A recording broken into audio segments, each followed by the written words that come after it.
in a lonely cottage in the country, surrounded by many favorite books which I've collected over a number of years.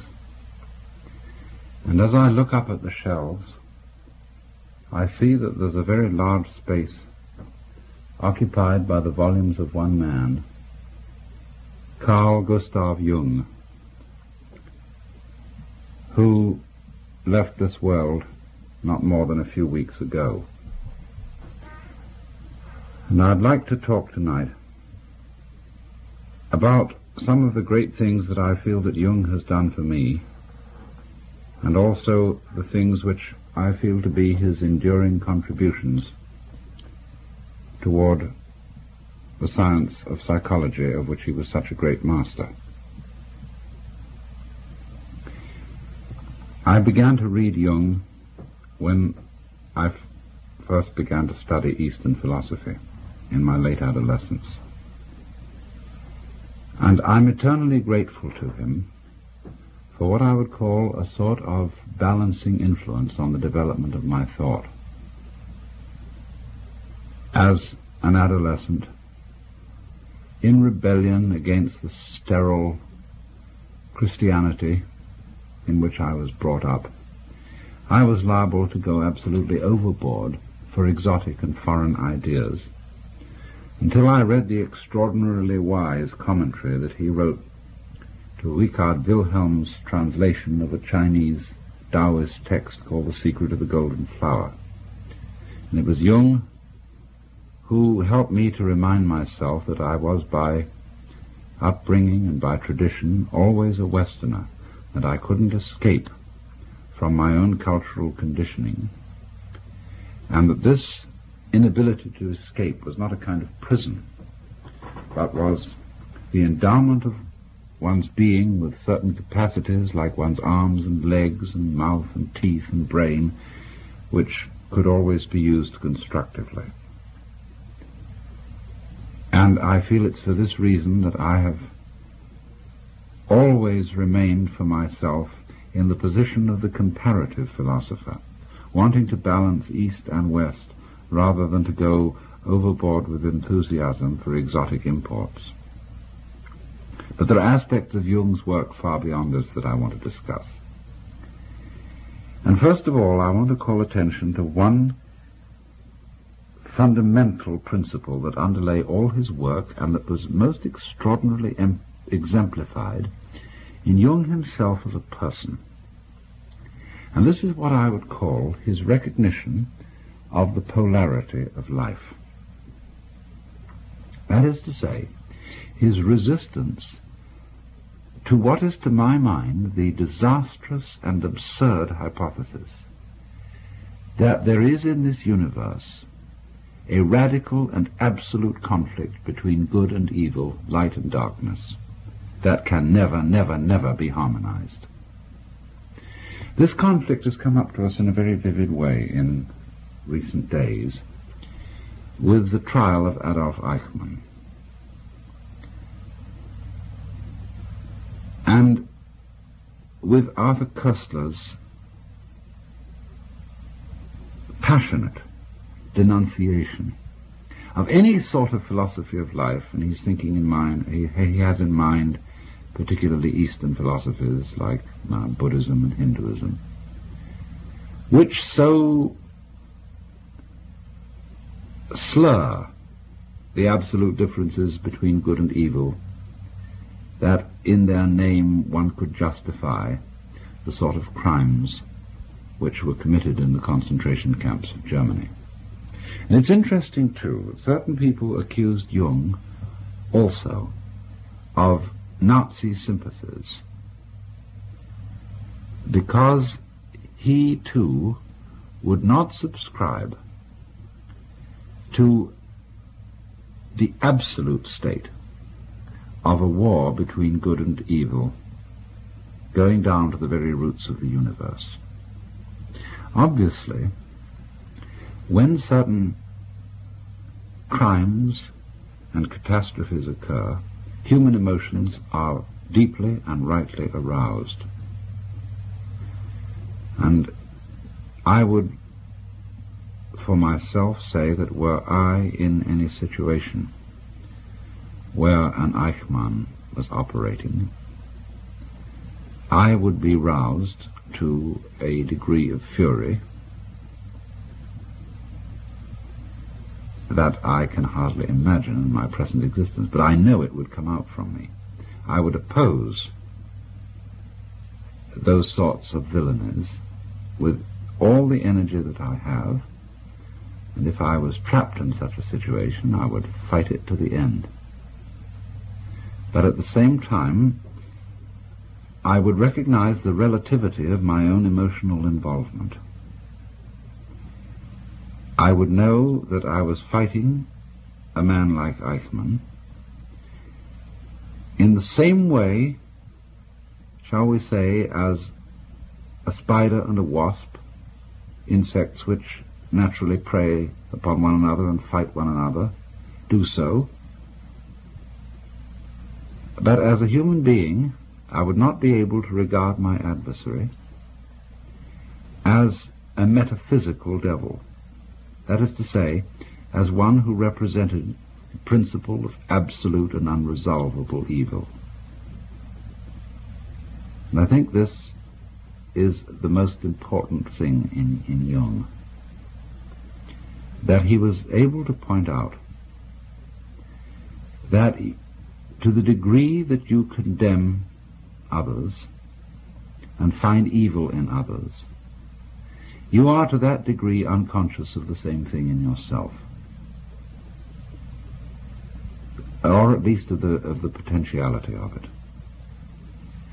There can be Eichmanns and Hitlers and Himmlers just because there are people who are unconscious of their own dark sides, and they project that darkness outward into, say, Jews or communists or whatever the enemy may be, and say, there is the darkness, it is not in me, and therefore because the darkness is not in me, I am justified in annihilating this enemy, whether it be with atom bombs or gas chambers or whatnot. But to the degree that a person becomes conscious that the evil is as much in himself as in the other, to this same degree he is not likely to project it onto some scapegoat and commit the most criminal acts of violence upon other people. Now this is to me the primary thing that Jung saw, that in order to admit and really accept and understand the evil in oneself, one had to be able to do it without being an enemy to it. As he put it, you had to accept your own dark side. And he had this preeminently in his own character. I had a long talk with him back in 1958. And I was enormously impressed with a man who was obviously very great, but at the same time with whom everyone could be completely at ease. There are so many great people, great in knowledge or great in what is called holiness, with whom the ordinary individual feels rather embarrassed. He feels inclined to sit on the edge of his chair and to feel immediately judged by this person's wisdom or sanctity. Jung managed to have wisdom, and I think also sanctity, in such a way that when other people came into its presence, they didn't feel judged. They felt enhanced, encouraged, and invited to share in a common life. And there was a sort of twinkle in Jung's eye that gave me the impression that he knew himself to be just as much a villain as everybody else. There's a nice German word, Hintergedanke, which means a thought in the very far, far back of your mind. Jung had a Hintergedanke in the back of his mind, which showed in the twinkle in his eye, it showed that he knew and recognized what I have sometimes called the element of irreducible rascality in himself. And he knew it so strongly and so clearly, and in a way so lovingly, that he would not condemn the same thing in others, and therefore would not be led into those thoughts, feelings, and acts of violence towards others,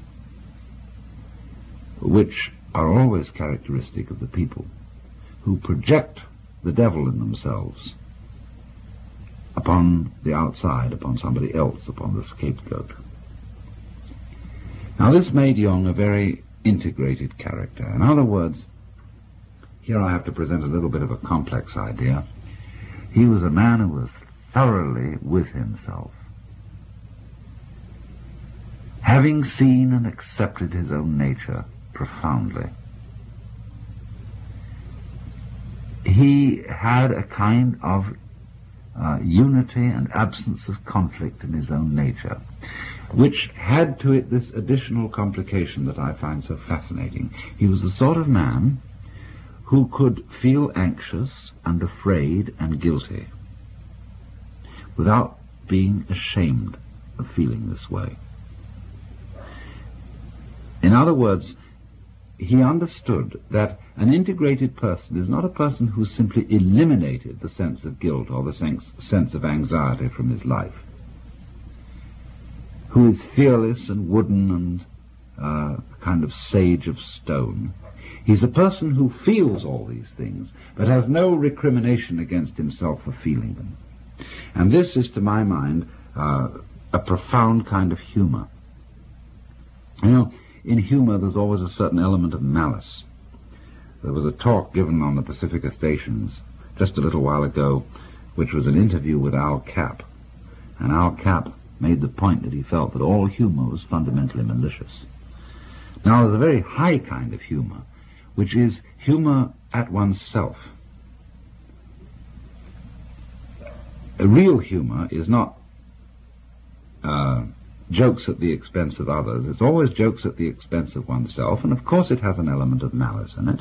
It has malice towards oneself, the recognition of the fact that behind the social role that you assume, behind all your pretensions to being either a good citizen or a fine scholar or a great scientist or a leading politician or physician or whatever you happen to be, that behind this facade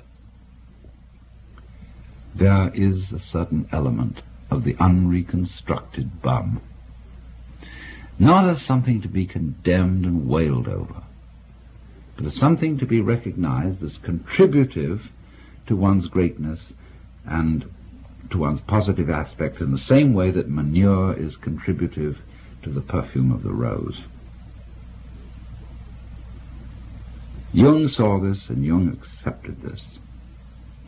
And I want to read a passage from one of his lectures, which I think is one of the greatest things he ever wrote, and which has been a very marvelous thing for me. It was in a lecture delivered to a group of clergy in Switzerland a considerable number of years ago, and he writes as follows: "People forget that even doctors have moral scruples, and that certain patients' confessions are hard even for a doctor to swallow. Yet the patient does not feel himself accepted, unless the very worst in him is accepted too. No one can bring this about by mere words. It comes only through reflection, and through the doctor's attitude towards himself and his own dark side. If the doctor wants to guide another, or even accompany him a step of the way, he must feel with that person's psyche. He never feels it when he passes judgment. Whether he puts his judgments into words or keeps them to himself makes not the slightest difference. To take the opposite position and to agree with the patient offhand is also of no use, but estranges him as much as condemnation. Feeling comes only through unprejudiced objectivity. This sounds almost like a scientific precept, and it could be confused with a purely intellectual, abstract attitude of mind. But what I mean is something quite different. It is a human quality, a kind of deep respect for the facts, for the man who suffers from them, and for the riddle of such a man's life. The truly religious person has this attitude. He knows that God has brought all sorts of strange and inconceivable things to pass, and seeks in the most curious ways to enter a man's heart. He therefore senses in everything the unseen presence of the divine will. This is what I mean by unprejudiced objectivity. It is a moral achievement on the part of the doctor, who ought not to let himself be repelled by sickness and corruption. We cannot change anything unless we accept it. Condemnation does not liberate, it oppresses. I am the oppressor of the person I condemn, not his friend and fellow sufferer. I do not in the least mean to say that we must never pass judgment when we desire to help and improve. But if the doctor wishes to help a human being, he must be able to accept him as he is. And he can do this in reality only when he has already seen and accepted himself as he is. Perhaps this sounds very simple, but simple things are always the most difficult.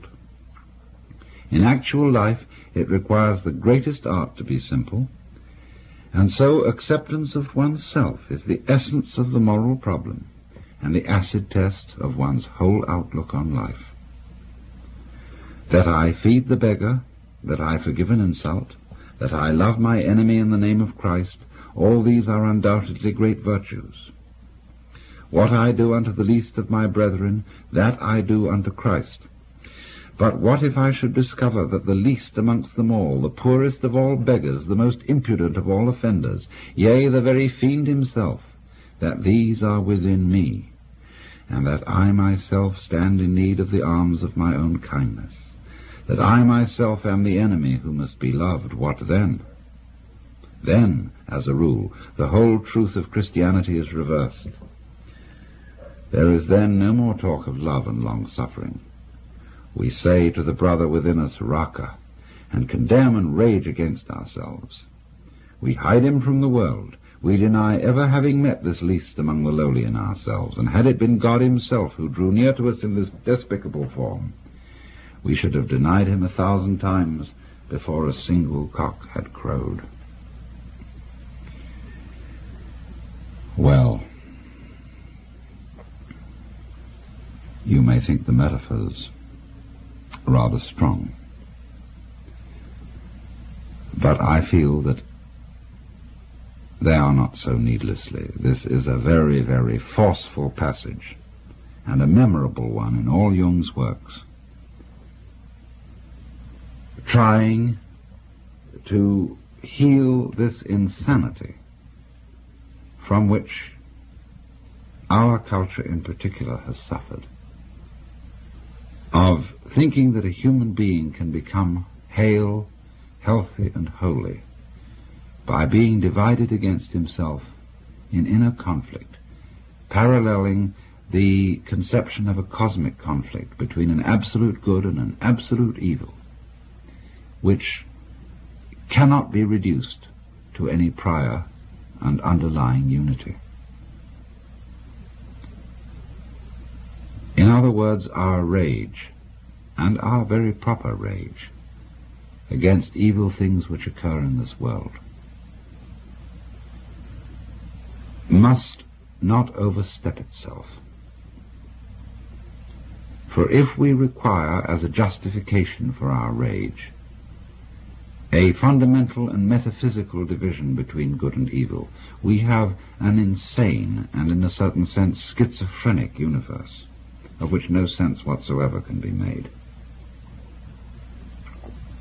All conflict, Jung was saying, all opposition has its resolution in an underlying unity.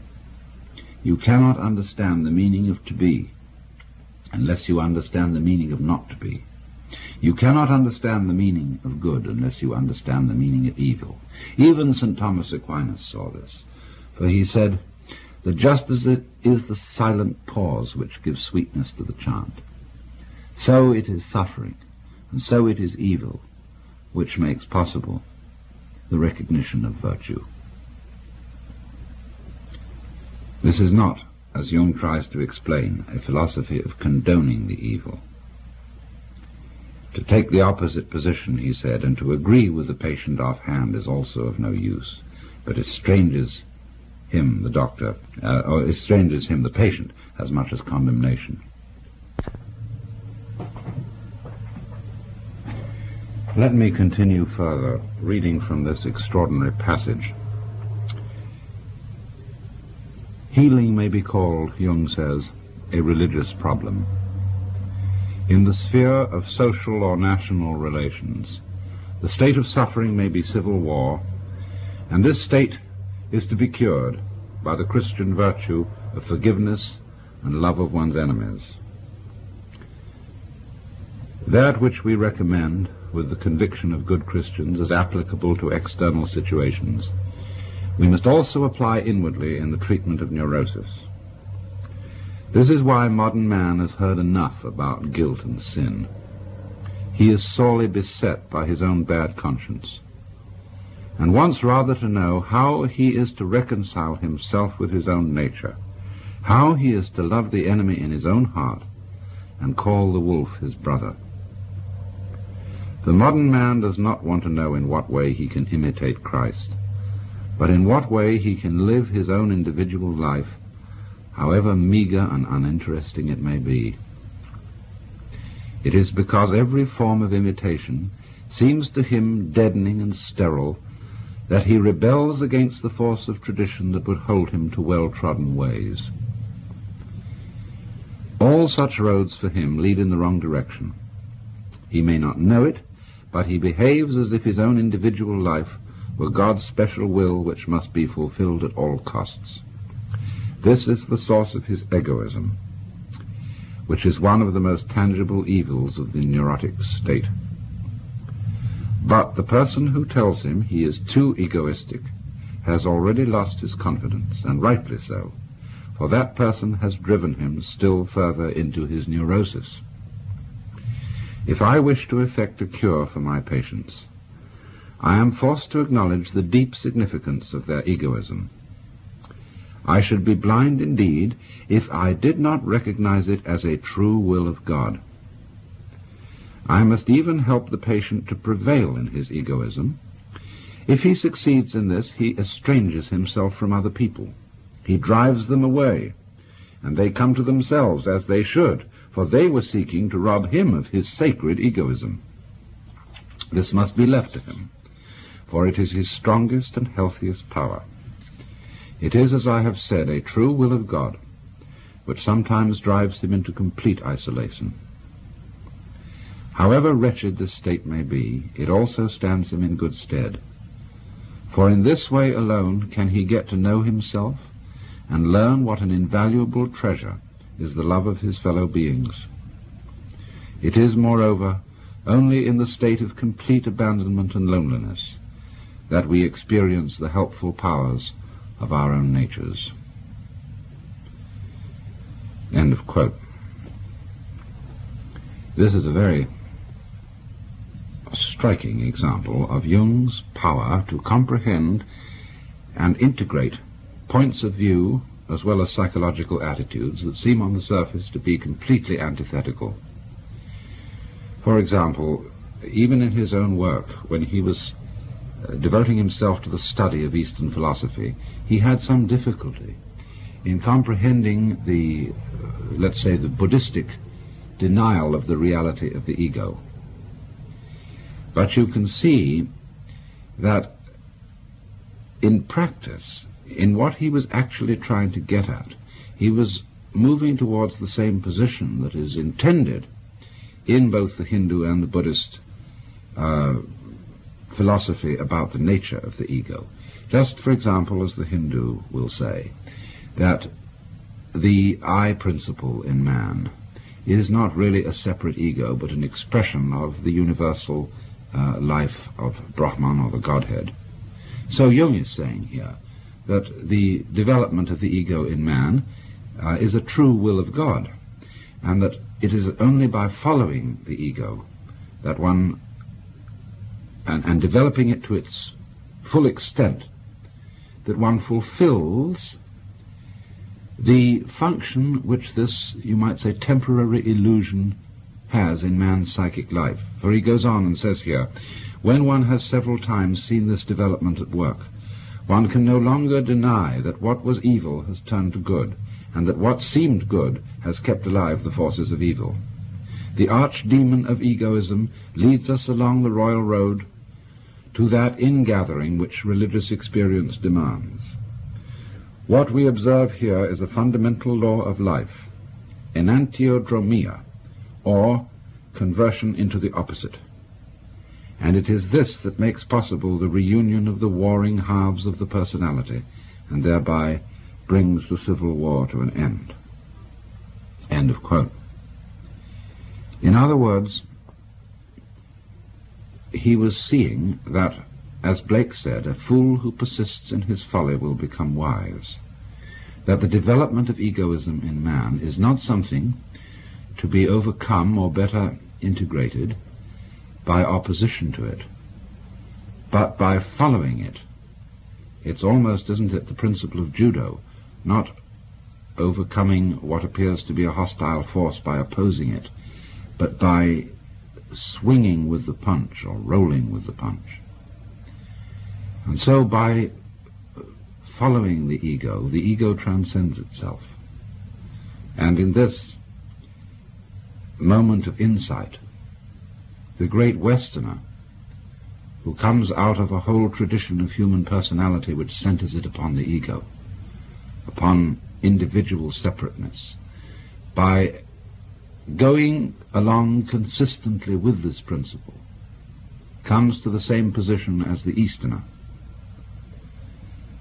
That is to say, to the point of view where one sees conflict, which at first sight had seemed absolute, as resting upon a primordial unity, and thereby attaining a profound, unshakable peace of the heart,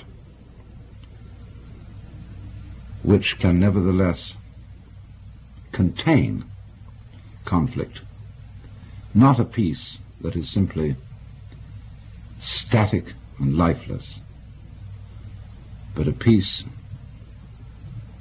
that passes understanding.